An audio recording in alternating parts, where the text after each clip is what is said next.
Hi, we're back. Haven't done a Walking Dead vlog in a little while, but here we are. We're gonna do two videos. One about talking about episodes 12 through 15, and another one of episode 16, both of season 6.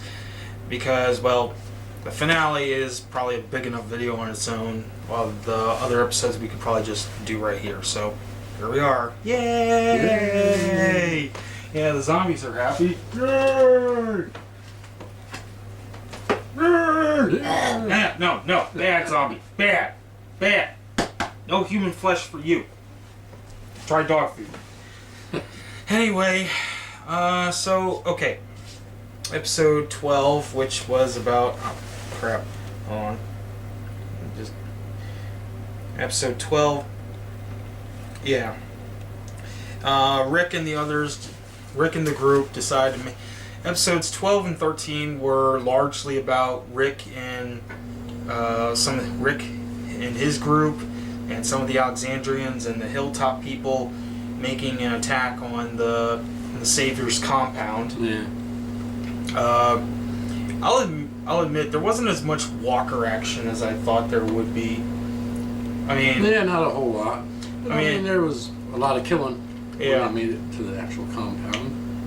Yeah, there was definitely a lot of killing, and I wasn't sure if one of them was gonna die in this one. And I especially liked how funny it was that they were trying out a variety of heads to see who looked like Gregory the most. And I actually heard that some of those heads were molded off from Johnny Depp or something. Yeah. That's the rumor I heard. So that's pretty funny.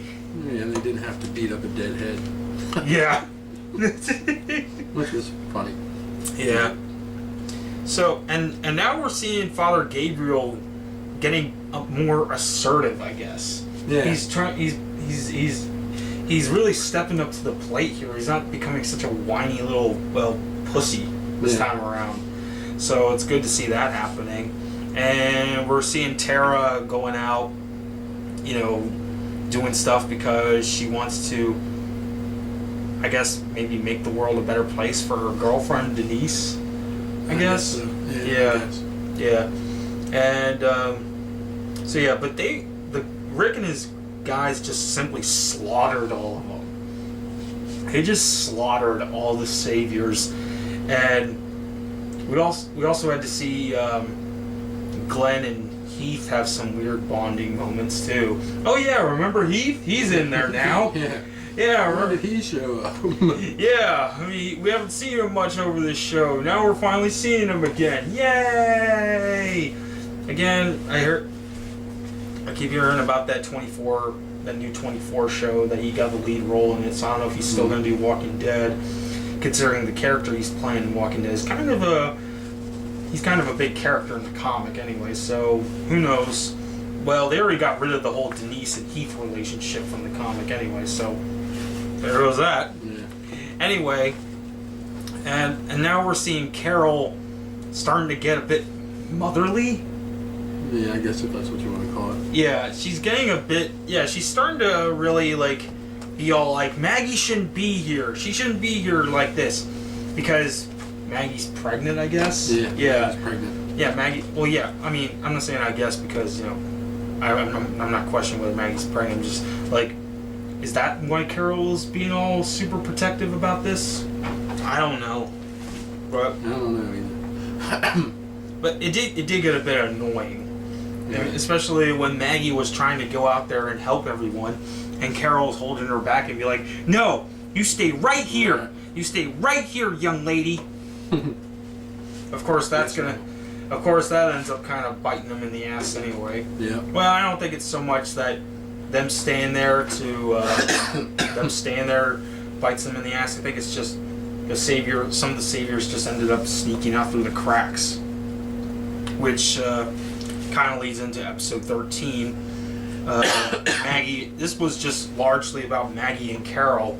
Yeah, when they were being captured by the saviors, and we're starting to see, at least from the saviors' point of view, that at least some, if not all of them, if not most of them, are not quite as different from the good guys here. Yeah. We're seeing that they're just trying to scrape by with what they have and everything, and even they criticize the assholes in their own group. Right. You know, when Carol told, I think her name was Paula. Yeah. When Carol told Paula about what happened with Daryl and his group when they were out scavenging in the truck, Paula was like, "Oh, that asshole! He's always trying to make a big show of himself." Right.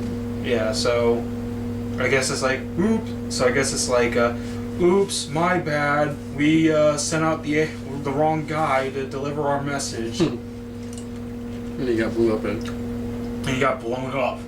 And somehow part of his face still survived. And then suddenly Carol's getting all panicky and everything. And I couldn't tell whether she was just pretending to be panicky or if she was actually panicking. I think she was actually panicking. But it's so weird to see Carol be like that because we've seen her so stern and calm. She scared a little boy into thinking he was gonna die by zombies. Which he did. Yeah, and he did, but still. I mean, we've seen what Carol can do. We've seen how she's been. We've seen how she's transformed to probably what Andrea should have been from the what Andrea should have been, like from the comics. Because, originally Carol from the comics, she was like one of the most pathetic people around, and then she died pretty soon. And Andrea, she's gone on to be like the longest living female character in the comic, but yet I guess they switched that around in the show, which yay, I guess. Anyway, and now we're suddenly seeing Carol getting all religious. That's a bit out of nowhere. Yeah, it was kind of weird to see that. Yeah, I don't know what to make of that, so... But, yay, she's found God again, I guess. I don't know. But she is able to make something nifty out of it, just getting out of her duct tape, which I figured she would do. Yeah. And both her and Maggie get free, they kill all the saviors, and of course, Paula is like being all to Carol, "Oh, you're not so different from me," and everything. And then she gets... I guess she gets impaled or something, and then the walker and gives her like the worst hickey ever. Yeah. Oh, the walker's just trying to give you a hickey there, Paula. And then Maggie and Carol burn the remaining saviors alive. When the saviors go in to try to get them out, when the saviors come in to be like, "Oh, hey, what the hell happened here?" They get trapped in a room and Carol and Maggie burn them to death. Jesus Christ! And then, of course, Rick and the others, they bring the male savior they took captive, and they're all like, "Okay, where's Negan? Where?" And he's all like, "I am Negan." And Rick shoots him in the head. It's like, yeah, that's not Negan. No, that is not Negan. No. We already know Negan's going to be appearing. He's already been cast. So, come on. We know that Negan's going to be showing up soon. So, okay, episode 14. This is when, Carol is starting to contemplate her role in everything. And she's just not sure if she wants to continue doing the things she does, I guess. Well, I don't think she wants to kill anymore. That's the whole... Yeah. That's what I mean. So, which I can understand. Carol getting tired of all the killing. I mean, she wasn't really a killer to begin with. Yeah. But, after being with the group for so long and surviving the prison, Woodbury, being out on her own, killing Karen and David, it's like, wow. I mean, Carol's like, I'm not sure whether Carol is a badass or if she's kind of, messed up in the head. I mean, she did kind of get messed up in the head in the comics, but that was more, it was portrayed as more pathetic, really. Yeah. Anyway, so, yeah, Glenn, Daryl, Rosita, and Denise go out to get medical supplies. while Eugene and Abraham go to find a place where they can manufacture bullets. And this is a key part from the comic. Because, see, in the comics, Eugene was hoping to see if Eugene was trying to find a place that they could make bullets so that they wouldn't really want to run out of any. Yeah. And Eugene's a pretty smart guy. He knows how. He believes that he's capable of doing it. He not only believes he can, he knows he can. He just needs, well, a facility and the tools required to do what he's able to do. Right. But we're also seeing he's getting a bit cocky now. Well, yeah, a little bit. Yeah. I mean, But it's finally good to see somebody change an attitude, I guess. yeah, they're not being so helpless anymore. Sorry. Still got the golf stopper. Anyway. Yeah, we see Eugene failing to hit a zombie that's covered in molten metal, I guess. Yeah. I can understand that. And Abraham comes in and saves the day because he's Sergeant Slaughter Abraham Ford. G.I. Joe! I still think of that. I mean, Sergeant Slaughter. I could see how Eugene would get frustrated by that because he wanted to be able to take care of himself. Mm. But then, of course, he kind of pisses off Abraham. But we know that they're gonna get back together, reunited, and it feels so good. Those two are like, you know, just two wacky partners in a comedy movie or something. Like they're like Jonah Hill and Channing Tatum in the Jump Street movies or something. And of course, we see Denise getting more than she bargained for. Of course, you know, it's kind of interesting how that parallels with Eugene's story in the episode. You know, I mean, both Eugene and Denise, they're portrayed as like bookworm type people, but as they're continuing to be living where they are in the kind of world that they're in, they want to be able to assert themselves more. They want to be able to be out there more. So that's why Denise decides to go out there herself, and why Eugene goes out with Abraham and is being all cocky and everything. But we see one of them kind of again, but then one of them really does get more than they bargained for, because we see Denise, you know, she's trying to talk to Rosita and Daryl, you know, she's trying to get them, she's saying that she's trying to break out of her shell, much as how she's trying, in a way that Daryl and Rosita are kind of in a way trying to break out of their shells. Daryl's not being so aloof, and Rosita's not being so cold and distant after getting dumped by Abraham and sleeping with Spencer of all people. I mean, really? Spencer? Come on, Rosita, you can do better than that. There's Eugene. You two hook up in the comics, so... But then Denise gets shot in the back of the head by Dwight with Daryl's own crossbow. And I had a bit of an issue with this, because this was taken from the comics too. Only instead of Denise, it happened to Abraham. I mean, I can understand it happening to Denise, but... Well, I mean, Denise dies in the comic anyway, but not in the way that was done in the show. She dies a little bit later. See, when it came... And I thought that Abraham was going to die in this episode, and the whole season was in a way kind of building up towards Abraham's death. I almost thought he was going to die when the Savior, when he was first approached by the Saviors, but that didn't happen. But yeah, that didn't happen. And see, what made Abraham's death so impactful in the comic was that it was unexpected. You weren't expecting something like that to happen to a big, strong guy like Abraham, you know? And he's a lot more than what he appears to be. And of course, it was also funny that it was also kind of darkly humorous that when he died, we see him, I don't know, just still kind of talking, despite the fact he had an arrow pushed through the back of his head. and Denise was still kind of talking too. But yeah, I don't know. I just thought it was a little bit pointless to kill off Denise like that and not just save her death for later. I mean, maybe if they were going to kill off Abraham, maybe they were going to save it for later or something. But maybe. Yeah, they.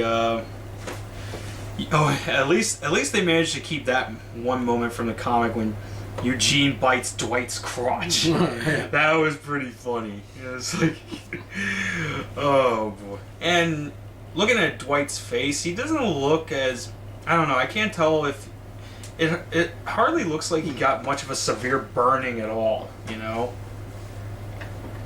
I mean, I've read the comics, and Dwight, his face looks a little bit more burnt. The one half of his face does look a little bit more burnt up than it did in the show. I don't know.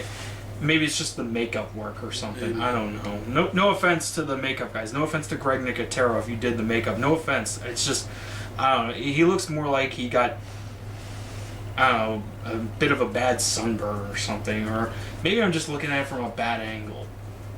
Good. And I'm not gonna. And yeah, Dwight doesn't exactly look the same as he does in the comic because, you know, I think Dwight was originally created in the comic to be sort of like this Daryl Merle type character. You know, he even wears the vest and everything, and he has no shirt. You know, but yeah, Daryl and the others fend them off, and then Carol decides to leave because she can't take it anymore. She doesn't want to kill anymore. She just wants to get out. So, which leads into the next episode, where everybody just leaves, apparently. I mean, no one's there to save Alexandria. Well, I guess there is people there. But. Yeah, there's people there. There's Father Gabriel, there's Spencer, and a couple other people here or there. But, yeah, mostly everyone just seems to leave. Yeah, they just want to get out. You know, it's like, stop the world, I want to get out of here. Yeah, Carol leaves, which causes Morgan and Rick to go after her, and Daryl leaves, which causes Glenn,